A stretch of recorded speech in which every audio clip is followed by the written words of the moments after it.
right now. I think somebody on the earlier shift, the shift that's against me in the court case, I think they had to do with interfering with my visit. Because I just got word right now. The shift that's working right now, the D shift, they all right. The shift that was working in the morning time is A shift. So the D shift officer working Unit 10 right now, he had told me that the A shift officer was working Unit 10 before he got here, had passed a message to him saying that my people called to let them be know that that they canceled the visit, that they wasn't coming. My mother would never do that. She would never call to cancel a visit. But that's with somebody on A shift in the lobby. I found out. So I'm like, who's the one who cancels it? Who's the one who does that? They're like, what's the people in the lobby. What's his name? What's his name? All right, the one right here. I'm trying to. I don't know yet till tomorrow. I'm gonna find out who was working the lobby, because it was whoever was in the lobby is the one who called Unit 10 to cancel my visit. So I feel like it was one of the 3 officers who were on my case. Okay. So tomorrow when they come in, I'm gonna find out who's working the lobby. Today in the morning time, they called up here to cancel my visit. But then the dude who's working right now, he's like, he seen the paperwork and it said that my visit was active. So that's why he came to come get me. But he was confused because the shift prior, which was A shift, they're the ones who was telling him that it's canceled, but it wasn't. Is this the first time? This is the first time this happens, right? Yeah, for me right now, because we just came back from court on Friday, and I know they didn't like what happened on Friday. I just came to court yesterday, Amar. Look, we're not dumb. We're not stupid. They are retaliating.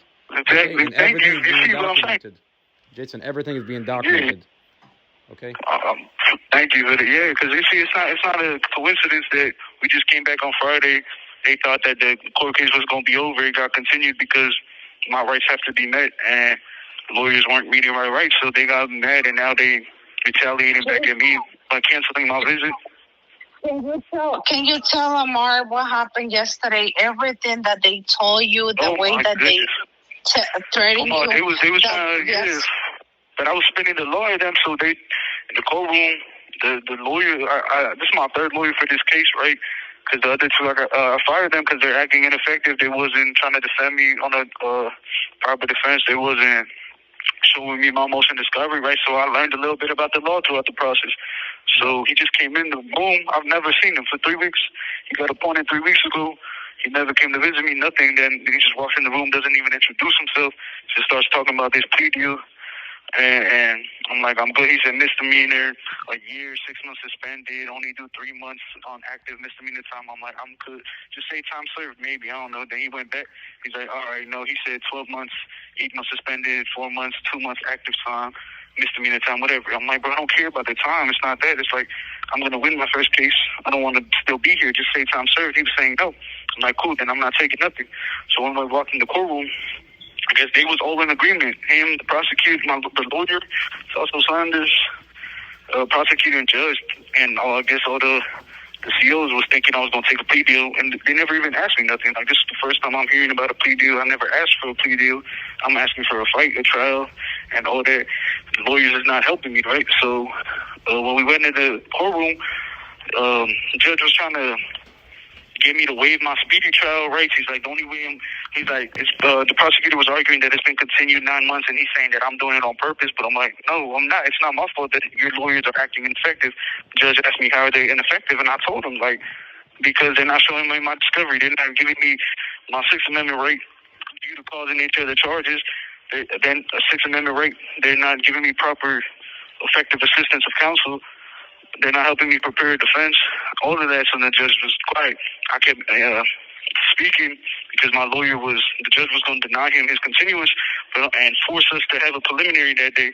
I'm like, I've never spoken to this lawyer. You cannot force me to have a preliminary hearing for probable cause today with a lawyer who I've never prepared a defense for. So you're going to violate my right.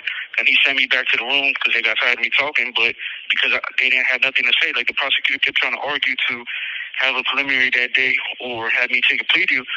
So then I was telling them, well, you can't force me to waive my speedy trial, right? Just because to get a continuance. Another thing, you cannot force me to have preliminary today with a lawyer I've never spoken to besides today.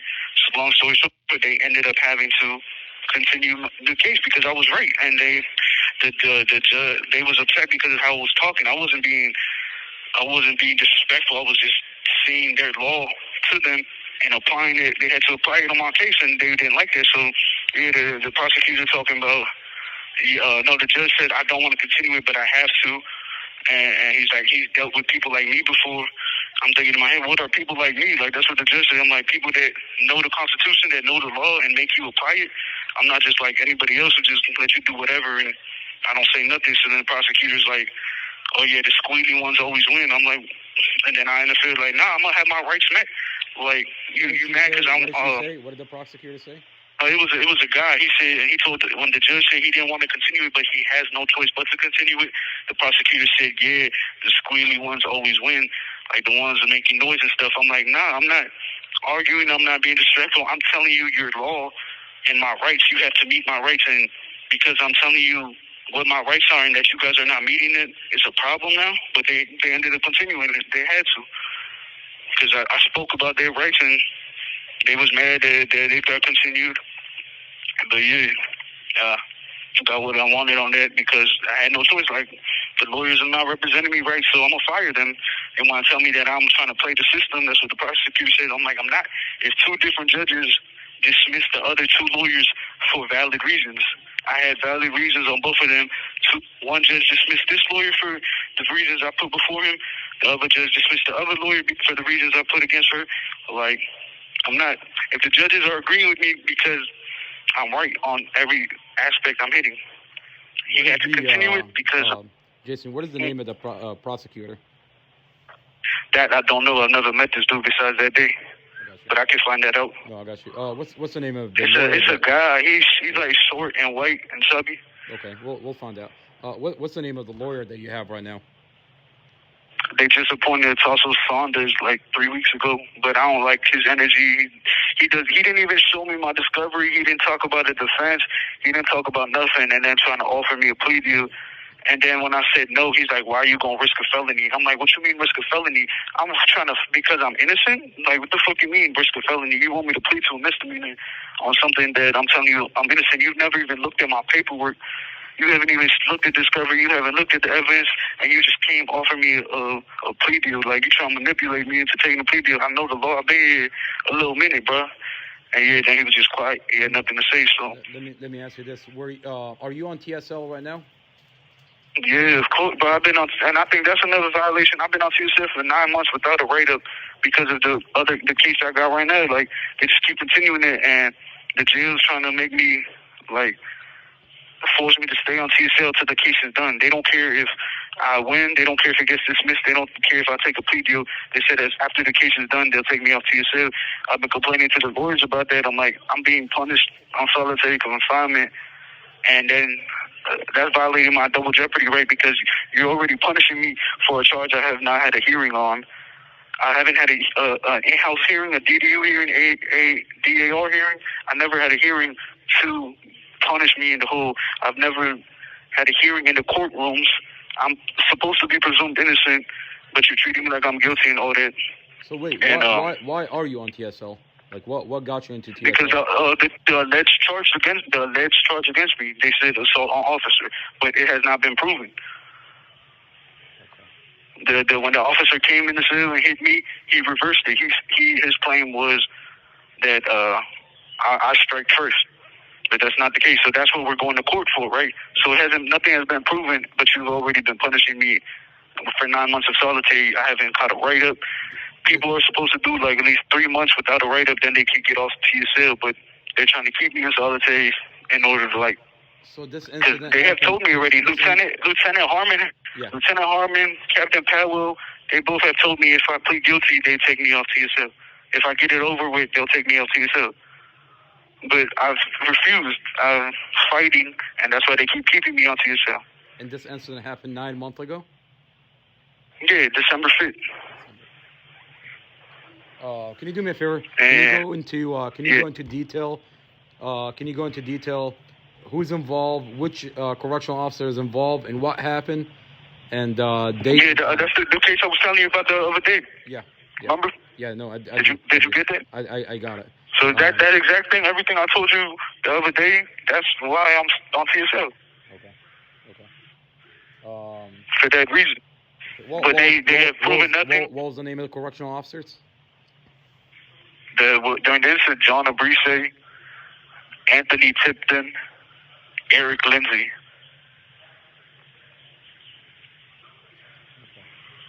Those are the ones that were working the unit that day. And John Abrise stepped in my cell, and he hit me as soon as he came in the cell. Yeah, Jason, can you do me a favor? I know you told me this the other day, but go over it again. Like, give me, say exactly what happened. All right, so I'm using the phone December 5th, 2022. And the nighttime, like around from like 8 o'clock to like 9:30. And that's a Sunday.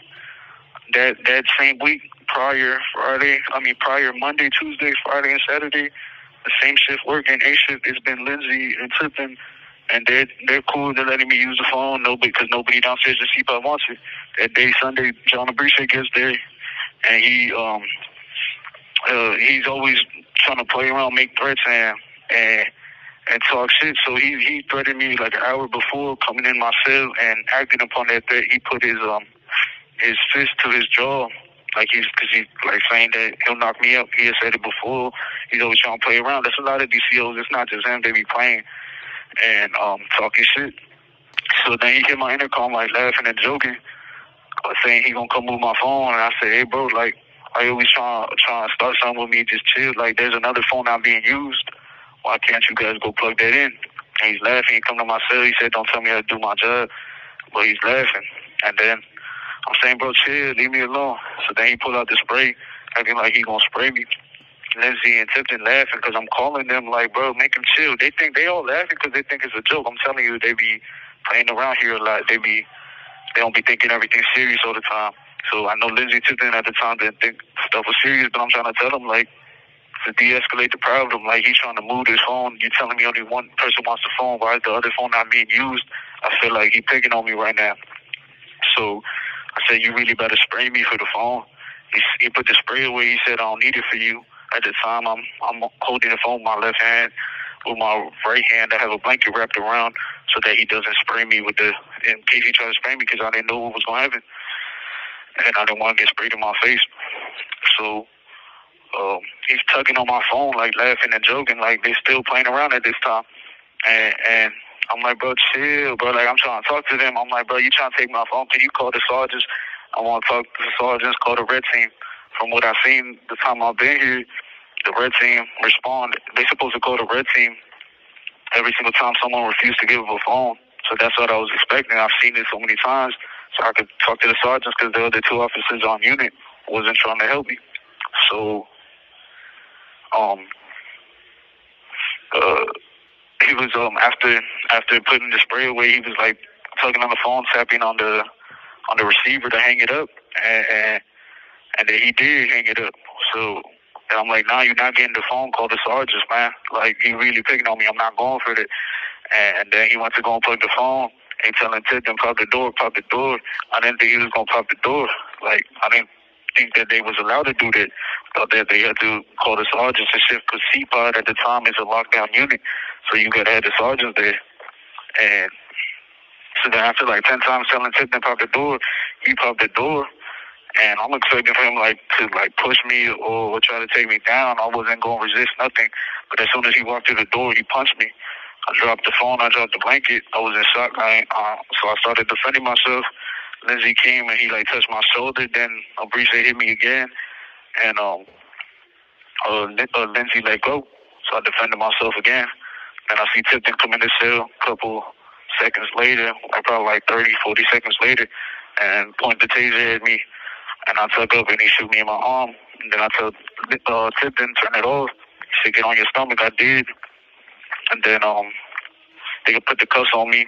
And when Sergeant Daniels and a couple other people got there, he asked what happened. So I said, you talking to me or them? He pointed at Tipton.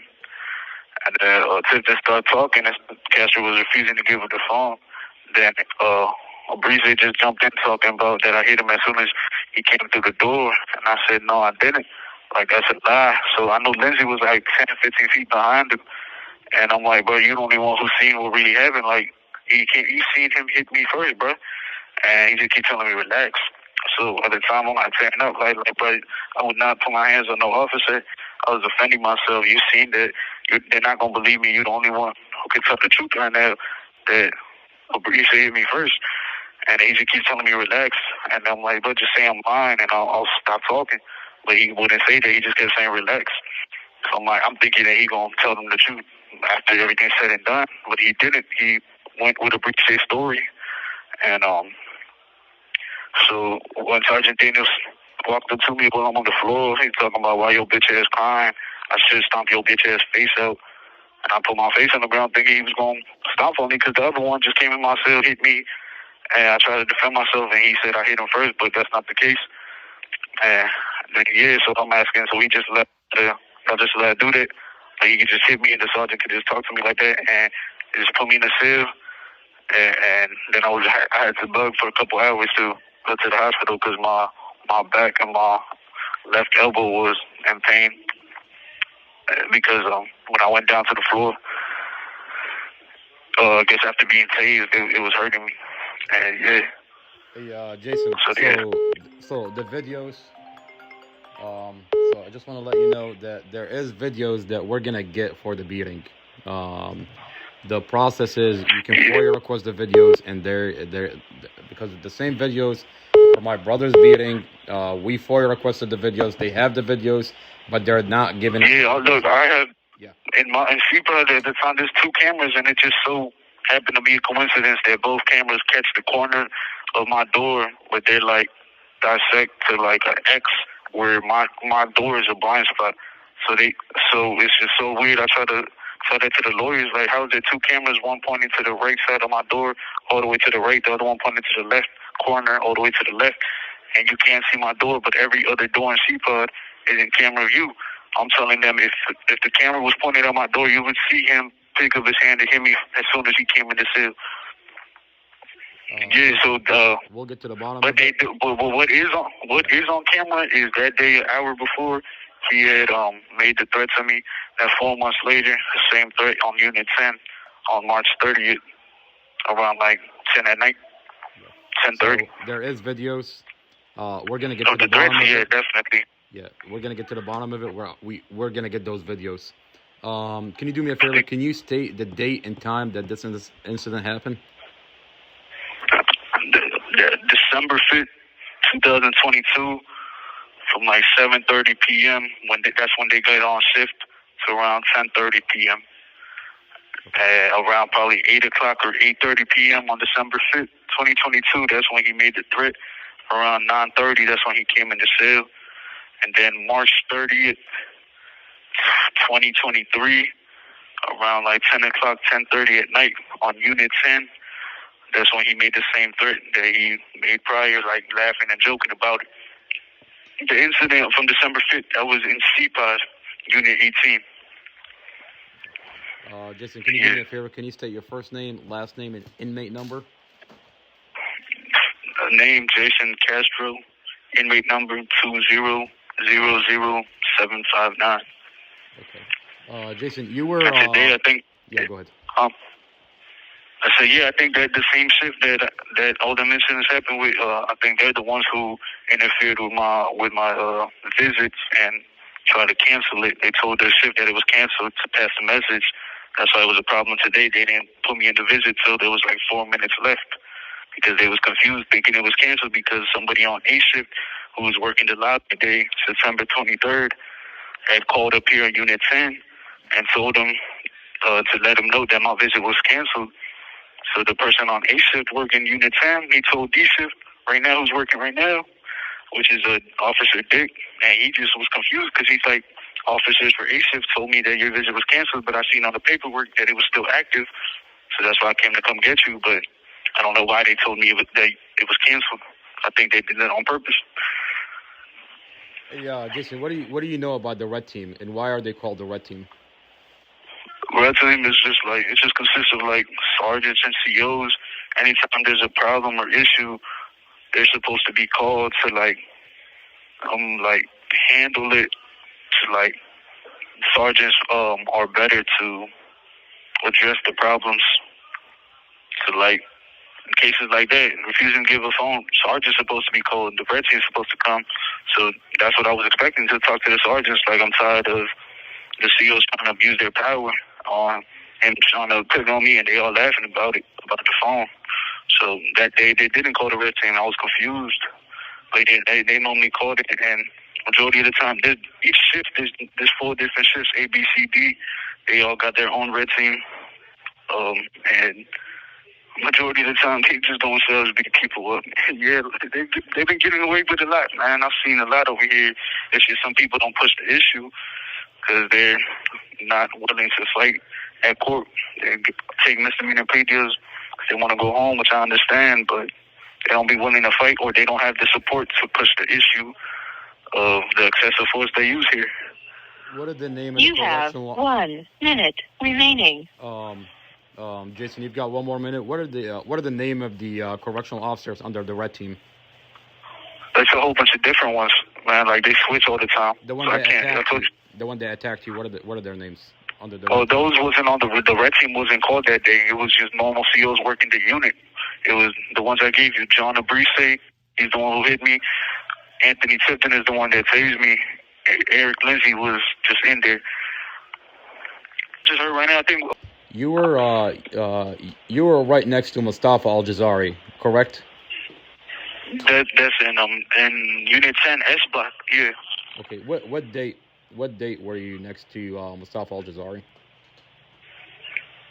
We were probably together for like 3 or 4 weeks.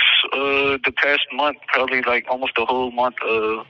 Which is past August, probably the end of August to the first 2 weeks of September. We was around each other. The correctional officers, if you can do me a favor, the correctional officers, how did they treat and what were they doing to Mustafa Al-Jazari?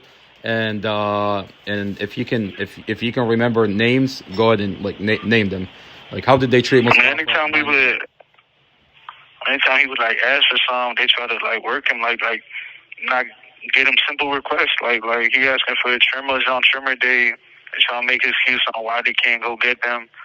And when he's trying to ask nicely, he's asking for stuff like toiletries or something. They talking about, I gave you something like, what, 3-4 days ago, acting like a roll of toilet paper is supposed to last that long.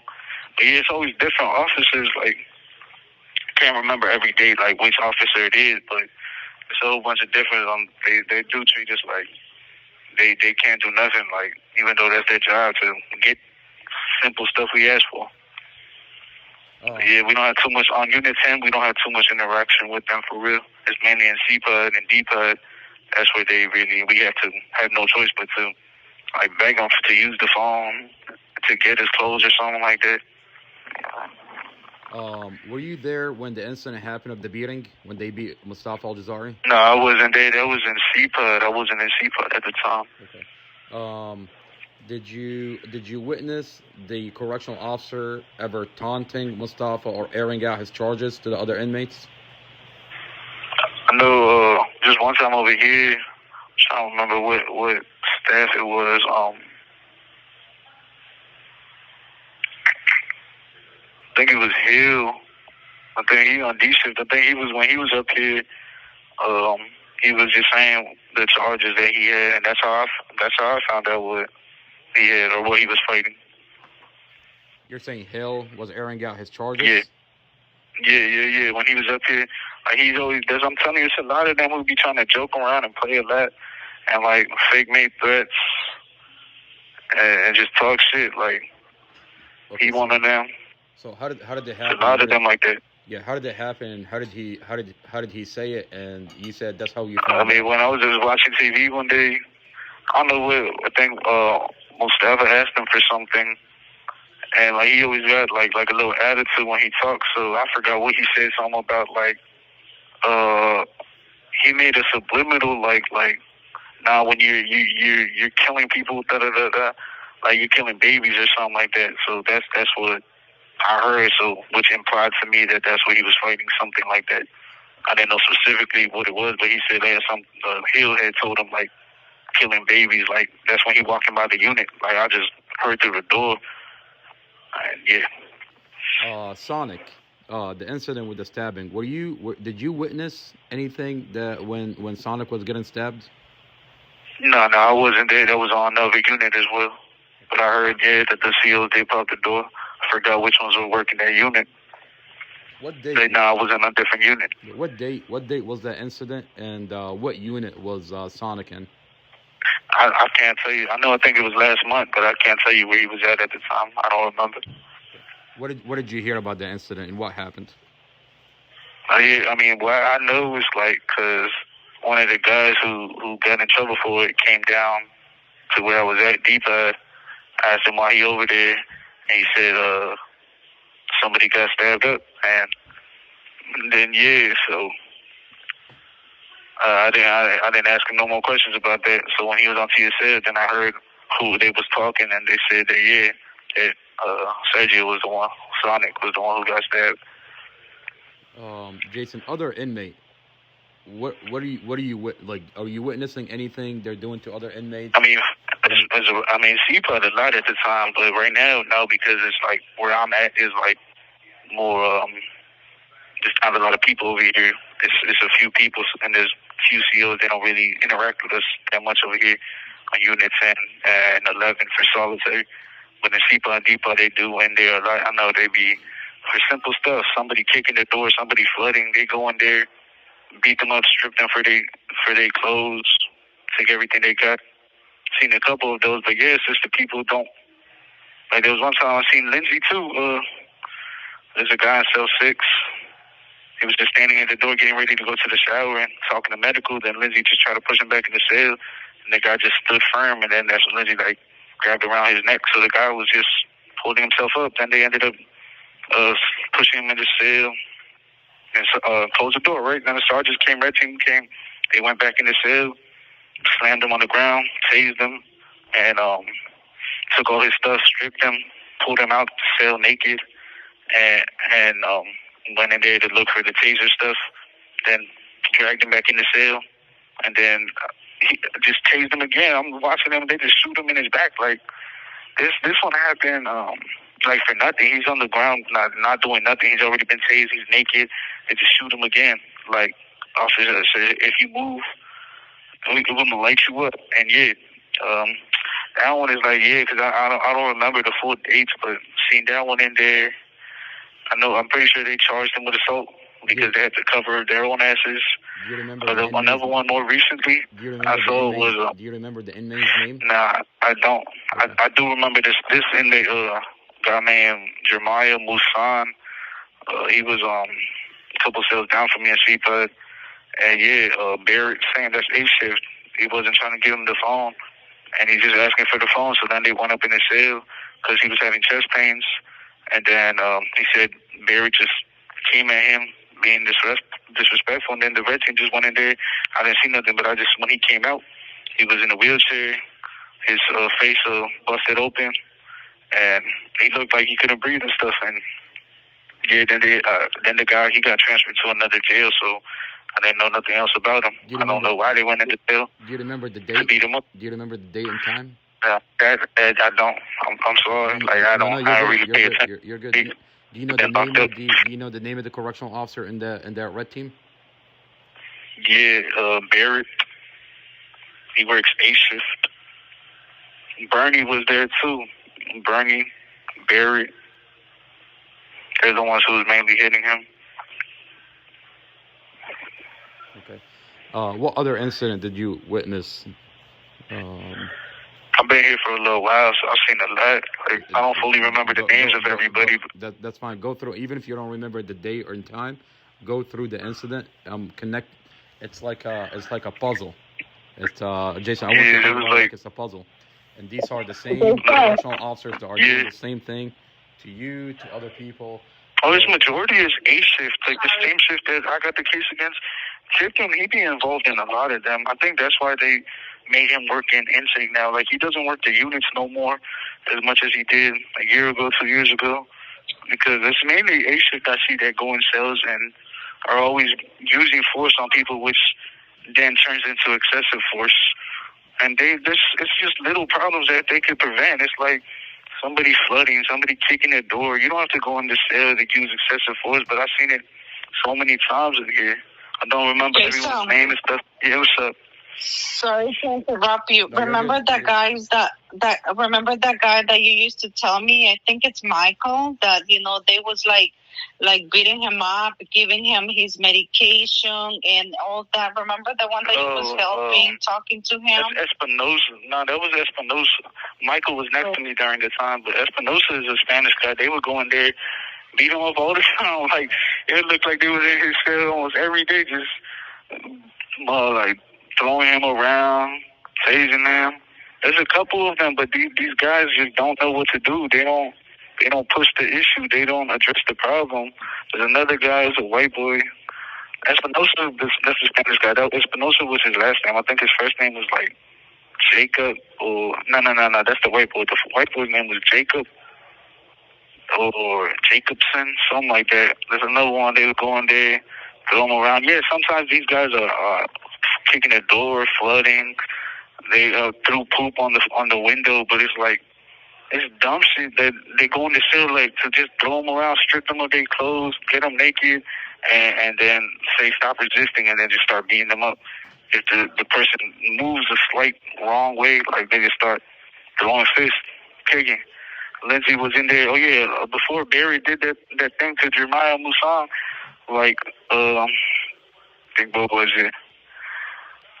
The same week, like it was like this. On a Tuesday, they went in the cell. Lindsay, Sergeant Daniels, one other guy went into Jeremiah's cell when he was in cell 37, and just slammed him to the ground. They said he was resisting, and then they kicked him in his stomach, kicked him in his head a couple times. He didn't make an issue, and then that same Friday he came back. That's when Lindsay got into it with the other guy. I told you that he was coming out for his shower, talking to the nurse, the black guy. Then they threw him in the cell, stripped him. So there was two. I know everything I'm telling you, it has to be written on reports. Anytime some type of force is being used. So all these, if somebody could look at the reports, there's reports on this stuff within the jail. So it's like nobody's holding them accountable. There's no court system. There's no legal people. But these reports are in their system. So if you search up Lindsay's name, Tipton's name, Abrice's name, it would show anytime they're involved in an incident. So I know these reports have no choice but to be written, but they're written by their own friends and coworkers.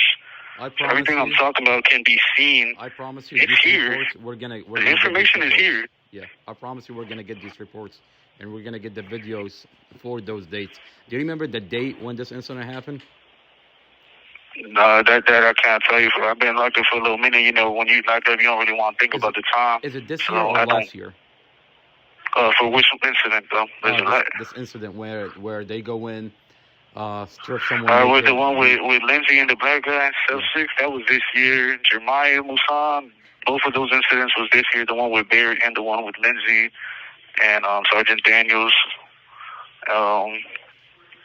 Those are the most recent ones I've seen. That were this year. Jason, what do you know about going into someone's cell? What do you know about going into an inmate cell? The correctional officer will clog the bathroom with soap, toilet paper, and they wait on an inmate to use the bathroom, and then it floods. And when it floods, they use that reason to go in and beat up an inmate. Yeah, they use any reason. Like they just came on Friday to search my cell. I don't know what they did in here. Like, I don't know if they put anything in here. I don't know if they did. Like, they can sometimes enter the cell when we're not even there. So, like, this Friday I went to court. They did something called TSL search, which, they had to do my cell Monday, Wednesday, Friday. But it's like, I'm not in the cell, so I have a lot of stuff in here. I don't know if they put anything here. I don't know if they did something. Like, they can say whatever, which they've done. Like, so they can just get away with a lot of stuff. When a correctional officer goes into a cell, why? Okay, let me ask you this: Why are they stripping an inmate naked? Sometimes I can't really answer this. Sometimes they just come tell us do it. We got no choice but to do it. Like, I don't know. They be saying it's protocol. Like, I think every 3 or 6 months. I don't know. Like recently, we just had to do that like a month ago. It's weird. I don't. know why they would do that. Unless the only time that I know they're allowed to is when we come back from court, when we're going to and from court. That I understand is procedure protocol. They have to strip you, like, to make sure you don't got nothing. But randomly, when they just come do a shakedown and make you do that, I don't know. I can't give you the answer to that. But I've experienced it a couple times, and I got no choice but to do it. But there's a guy right here. He didn't want to do it because he's weird. He's questioning, like, why are you trying to make me strip? Like, there's no reason. I haven't gone to court, nothing. And he refused, and then they just got aggressive with him. But yeah. Let me ask you this: when correctional officer, when the red team go in, when correctional officers go in, rush into a cell, and they're about to beat up an inmate, or they're beating an inmate, or after they got done beating an inmate, why are they stripping them naked during the beating? Oh, they say, I can't tell you that. I don't understand why they do that. Why they take all the property to try to, like, as a punishment, like, I guess show them not to do it again. I don't know if they're allowed to or not allowed to do that, but they take all their clothes, they take their stuff, because they think they're going to stop them from flooding, they're going to stop them from making a mess, or I'm not sure, like, why they strip them naked, because they do strip a lot of them naked and just throw them back in the cell. There is an inmate. I don't know. There's an inmate that when the red team went in, they beat him up. They handcuffed that inmate behind his back, and they beat him up. But during the beating, they had stripped the inmate naked. My question to you is: do you know any why are they stripping those inmates naked? I don't know that part. The excessive force and all that they might be able to answer that, but the stripping them, I don't know. I've seen it. I've always thought that, like, why do they have to make them get naked? I don't know. You said you've seen a couple of times. Okay, go into detail on what you've seen. The one I told you earlier where Lindsay was threw the guy back in the cell when he was trying to come out for his talking to medical and going to the shower. He pushed him back in the cell. I guess they went back in the cell because Lindsay dropped something in there, but they told him to sit on the bed. He sat on the bed, and then just randomly I see they shoot him with a taser, and he gets up they just shot him for no reason. So then when he moved away from the taser, that's when they took him to the ground, kicking on him, punching on him, and then taking his clothes off, taking everything out the cell, stripped him, pulled him out the cell butt naked. Was that inmate cuffed when they did that? Yeah, behind his back. So he was handcuffed behind his back. Yeah, and then the dude who was dragging him out, it's a big dude. His name used to be Harris, but now his name is Tyndall. He changed his name, I guess, legally. He pulled him out of his chair, then he had, like, folded his legs behind his, like the dude's on his stomach, then he folded his legs upwards and holding them in place with his knees. And they threw him back in the cell, dragged him in there, then shot him again. He was naked. The white boy, they would always get him naked. The one that would always be screaming and kicking on the doors. There's a couple of them. I've never understood that. I've never understood why they get them naked. Can you do me a favor? Can you tell me exactly what they did, like step by step? Like how did that happen and what happened? There's so many different incidents, man. It's like no, that specific incident. The one with the black guy. Yeah. Happened this year. Yeah, and it's a tall guy. So he was it was going down the line for his shower. It's Lindsay and Dove working, and then they stop at his cell, open his door, and Lindsay's in front of his door. The dude's getting ready to come out. They're about to take him to the shower. And then he's talking to medical, and I guess him and medical didn't agree on something, and then Lindsay tried to push him back in the cell right after opening his cell to take him to the shower. And then the dude just stood firm, and then that's when Lindsay, like, grabbed his arm around his neck, tried to yank him in the cell, and the dude was just standing firm. Lindsay tripped up, and then that's when his partner started spraying him, and Lindsay started punching on the dude, and the dude was moving away from Lindsay out the cell. Was he handcuffed at that point? At the time, no. At that time, no. So then he threw him in the cell and closed the door. I guess Lindsay dropped something in the cell, so they went back in there. At this time, the red team's over there. Sergeant Daniels, Lieutenant Suda, it's a lot of them. It's like 15, 20 people. Then they go in their cell, tell him to sit on the bed, and he do. Guess they pick up whatever Lindsay dropped, and then it was in there for a little minute. Then I just see them all standing in front of him, and I think it was Suda who shot him first with the taser. No. It was Daniels. Daniels shot him first with the taser because I remember Suda shot him when he was on the floor.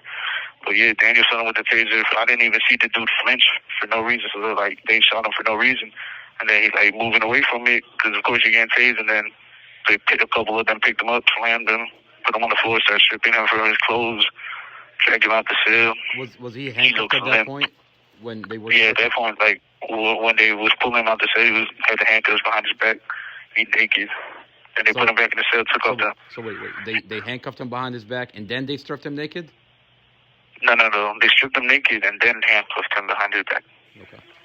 And then they dragged him out the cell, took all his stuff out the cell, dragged him back in the cell, and then, I don't know, I just heard him he said, if you flinch, I will light you up. I think that was Suda at this time, and then I guess the dude slightly moved a tiny bit, and he shot him in his back. Like the dude's on his stomach, laying on the floor, not doing nothing. Shot him in his back, and he looked dead. Like the dude wasn't moving, nothing. And then they just went out the cell, left him in there, and then I seen the dude walking around later. So I know he wasn't dead after that. But yeah, they just what cell do weird stuff like that. What cell number were you in? I was in cell 44 at the time. What the dude was in cell 6. Cell 6. That's like right across from me. I'm on the top tier, so I have a perfect view of him. But the dude, he just looked like he didn't know what to do. He didn't say nothing. I don't know where he's at now, but it's a lot of them don't address the issue. I've seen a lot of situations where... Which pod was this? This was in D pod. D pod. Do you remember the time that this happened? It was in the nighttime, I know that. You don't remember the date. Do you remember the date? The date, no, I remember the shift. It was A shift, nighttime. A shift gets a lot. I'm telling you, they looked at A shift reports. Do you remember what month this happened? I can't. But I can't tell you that. Was this year or last year? This was this year, I know that. This year. Probably like July. August. Okay. What was the name of the inmate? I don't know. I don't talk to everybody, but I witnessed a lot of stuff here. Okay. Is the inmate still there? Do you still see him or no? I'm not sure. I haven't seen him. Okay. Do you remember any other incidents? I mean, it is right, but the majority of them, I can't tell you the name. I don't know the dudes. It doesn't matter. Yeah, that's another one where there's a dude, they brought him from another unit, a light-skinned dude. But, this was in C-Pod, probably like a year ago. And dragged him in there. I guess he flooded the unit over there, threw him in the cell, and then they kept going in the cell. They went in his cell like 3-4 times. And like always applied force on him. Like he's doing everything to say, put his hands on the wall, get on the floor. But then they just like throw him to the floor. Or when during one time when they said get on the floor, like tipped and ran up in there, kicked him in his head. Like I'm like, dang, he really, I just kicked him. And my neighbor was talking shit. And then it was funny. It's not funny, but the lieutenant pointed the taser, like there's a beam on it. He's like, we'll come in your cell too. And then we just shut up. He was laughing. We're like, oh, he just said he's coming in the cell. Like, and then they just kept going in there, like throwing him around, stomping him out. Like they just do a lot of shit like that. Like get away with it. I never hear nothing happens to them. Did they that one inmate, the one you're talking about right now, did they handcuff him? Yeah. Did they strip him naked? No, he didn't get stripped. No, he didn't get handcuffed. They just kept going in. They went in there like 3-4 times, and I don't understand why. Like you already used force on him one time. Why do you keep going in this cell to use force? And what was the name of those correctional officers? There was a lot of them, but the main one I always remember is Tipton, because he's always involved in a lot of those, because he's on the red team for A shift. Every shift has a different red team.